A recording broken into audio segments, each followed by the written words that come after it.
इनकलाब, इनकलाब, वंदे वंदे। साथियों,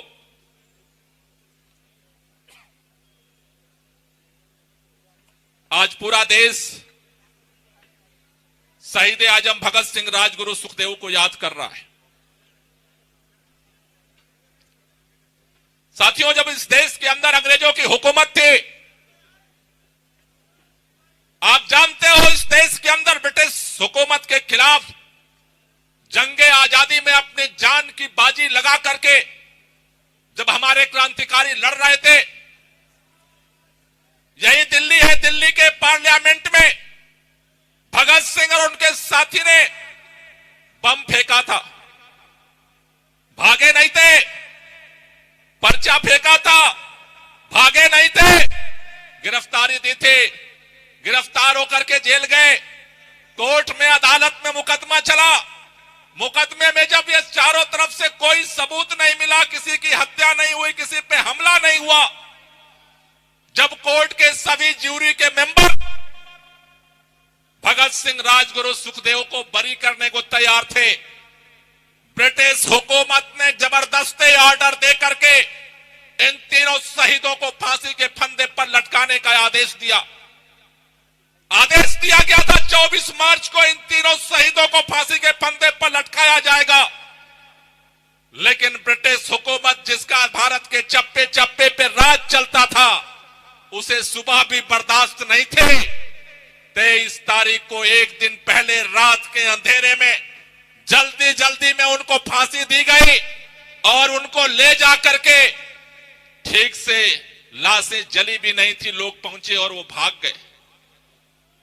साथियों, मैं आपसे कहना चाहता हूं, हम उन शहीदों के वंशज हैं। आजादी की लड़ाई ने एक दो ने नहीं, हजारों लाखों लोगों ने अपनी कुर्बानियां दी। उनकी शहादत के दम पर यह देश आजाद हुआ। हमारे शहीद हंसते हंसते फांसी के फंदे को क्यों चूम रहे थे?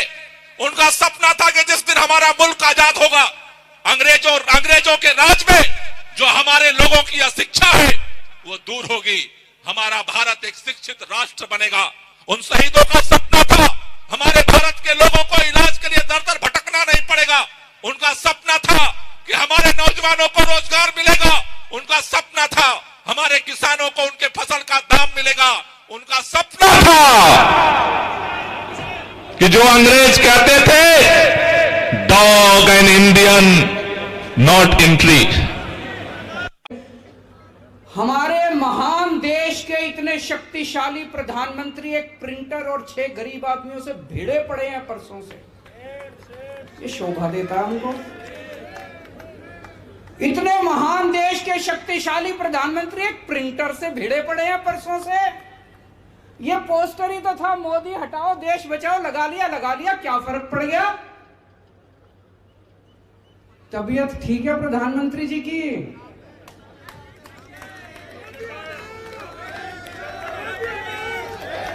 इतना डर किस बात का डर है प्रधानमंत्री को? इतनी इनसिक्योरिटी, इतने इनसिक्योर हैं, लोगों को पकड़ पकड़ के जेल में डाल रहे हैं। एक मेरे को बीजेपी वाला मिला, कहता है सर प्रधानमंत्री मोदी जी 18 घंटे काम करते हैं। मैंने कहा यार कैसे मैनेज करते हैं, सोते कब हैं? कहता जी 3 घंटे सोते हैं। मैंने कहा काम कैसे चलता है? 3 घंटे में तो किसी इंसान का काम नहीं चलता। 3 घंटे की नींद से तो 6 घंटे की नींद जो चाहिए होती है। मैंने कहा 3 घंटे की नींद से तो काम नहीं चलता। बोला जी उनको दैवी शक्ति मिली हुई है। मैंने कहा पगले, ये दैवी शक्ति नहीं कहते, इसको नींद की बीमारी कहते हैं। प्रधानमंत्री जी को बोलो ठीक से सोया करें, नींद नहीं आती तो नींद की गोली ले लिया करें, किसी अच्छे डॉक्टर को दिखा लें। अगर प्रधानमंत्री जी ठीक से सोएंगे नहीं तो सारा दिन चिड़चिड़े रहते हैं। कभी उनको हंसते देखा है? सारा दिन चिड़चिड़े रहते हैं, गुस्सा आया रहता है। इसको जेल में डालो, इसको जेल में डालो, उसको सवेरे से शाम तक बस जेल में डालो, जेल में डालो, जेल में डालो। तो मैं भगवान से प्रार्थना करता हूं कि प्रधानमंत्री जी स्वस्थ रहे, हमारे देश के प्रधानमंत्री स्वस्थ होंगे तभी देश तरक्की करेगा। आज इन्होंने, बीजेपी वालों ने मेरे खिलाफ भी बहुत पोस्टर लगा दिए पूरी दिल्ली में। मीडिया वाले आए, पता चला कोई पुलिस उनको, मेरी सारे पुलिस वालों से विनती है, हाथ जोड़ के किसी को गिरफ्तार मत करना। जनता का हक है पोस्टर लगाना।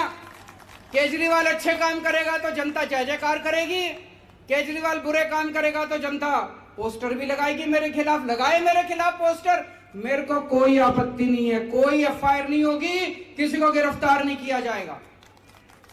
और मैं प्रधानमंत्री जी से निवेदन करता हूं, उन बेचारों को छोड़ दो यार, वो 6 गिरफ्तार कर रखे हैं, उनको छोड़ दो। थोड़ा सा मोदी जी थोड़ा बड़ा दिल दिखाओ, उन 6 को छोड़ दो, गिरफ्तार कर रखे उन लोगों को। हैं जी, अभी आएंगे उस पे। आज देश की सबसे बड़ी समस्या भ्रष्टाचार है। इतना भ्रष्टाचार हो गया, इतना भ्रष्टाचार हो गया। आज से 3-4 साल पहले लाल किले से खड़े होकर प्रधानमंत्री जी ने कहा था कि मैं भ्रष्टाचार के खिलाफ लड़ाई लड़ूंगा।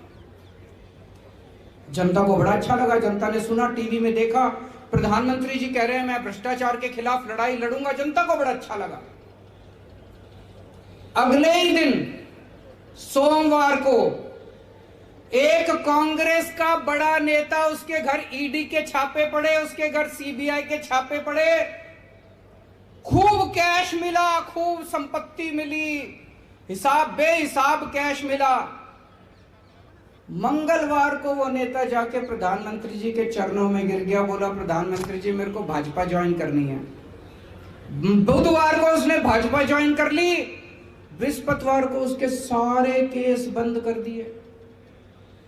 तृणमूल कांग्रेस का एक बड़ा नेता, उसके घर ईडी के और सीबीआई के छापे पड़े, खूब कैश मिला, उसने बीजेपी ज्वाइन कर ली, उसके सारे केस बंद कर दिए। तो लोगों को लगने लगा यार ये प्रधानमंत्री तो झूठ बोल रहा है, कह रहे थे मैं भ्रष्टाचार के खिलाफ लड़ूंगा, ये कोई भ्रष्टाचार के खिलाफ लड़ रहे हैं। तो पूरे देश में एक राज्य के अंदर 8 एमएलए इन्होंने ईडी सीबीआई भेज के छापे मारे, उनको सारों को अपनी पार्टी में शामिल करा लिया। एक और राज्य के अंदर 20 एमएलए उन्होंने अपनी पार्टी में शामिल करा लिए।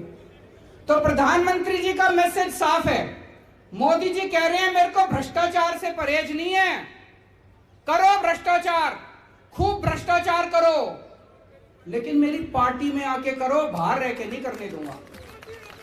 दूसरी पार्टी में भ्रष्टाचार नहीं चलेगा, जो भ्रष्टाचार करना है मेरी पार्टी में आके भ्रष्टाचार करो। बीजेपी में जितना भ्रष्टाचार करो खुली छूट है, कोई ईडी नहीं, कोई सीबीआई नहीं, खुलेआम भ्रष्टाचार करो। ये भ्रष्टाचार से लड़ाई करेंगे।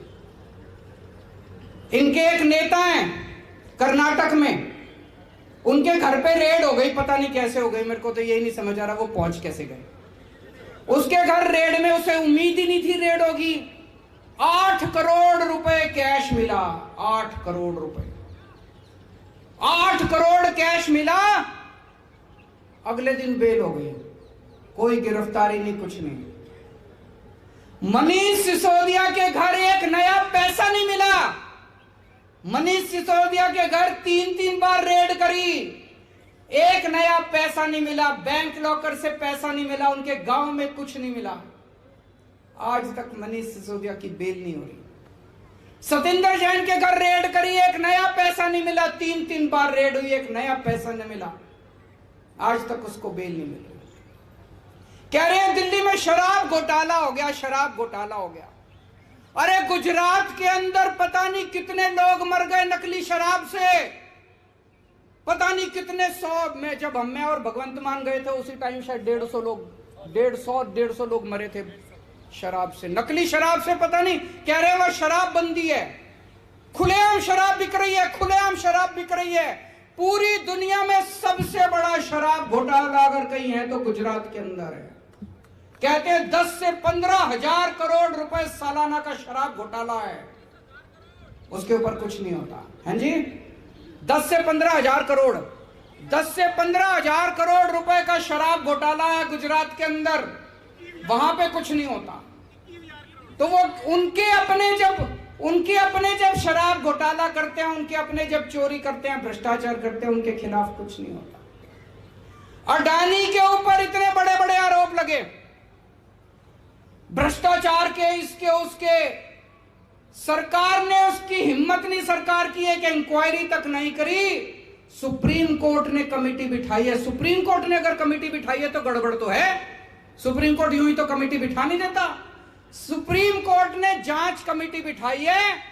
प्रधानमंत्री ने सीबीआई और ईडी नहीं भेजी अडानी के घर में। तो मैसेज सारा साफ है पूरे देश को कि मेरे वाले जब जब घोटाला करेंगे उनके खिलाफ कोई एक्शन नहीं होगा। भ्रष्टाचार करना है तो बीजेपी में रह के भ्रष्टाचार करो। इसको भ्रष्टाचार की लड़ाई नहीं कहते। कभी मैं कर्नाटक में गया, कर्नाटक में वहां पे बीजेपी की सरकार है, उसको 40% कमीशन की सरकार कहते हैं। क्यों? हर ठेके में बताते हैं 40% लिए जाते हैं। पहली बार भारत के इतिहास में हुआ होगा कि वहां के सारे ठेकेदार इकट्ठे हो गए। ठेकेदारों की एसोसिएशन ने प्रधानमंत्री को चिट्ठी लिखी कि अब हमसे काम नहीं होता जी, 40% कमीशन देने के बाद कुछ नहीं बचता, आप कुछ करो। प्रधानमंत्री ने अपने मंत्रियों और अफसरों के खिलाफ नहीं करा। जो ठेकेदार एसोसिएशन का प्रेसिडेंट था उसको उठा के जेल में डाल दिया। एक व्हाट्सएप आया था, कहते हैं जी सारे देश में चुन चुन के मोदी जी ने भ्रष्टाचारियों को बीजेपी में इकट्ठा कर लिया और प्रधानमंत्री जी अब चोरों के सरदार हैं।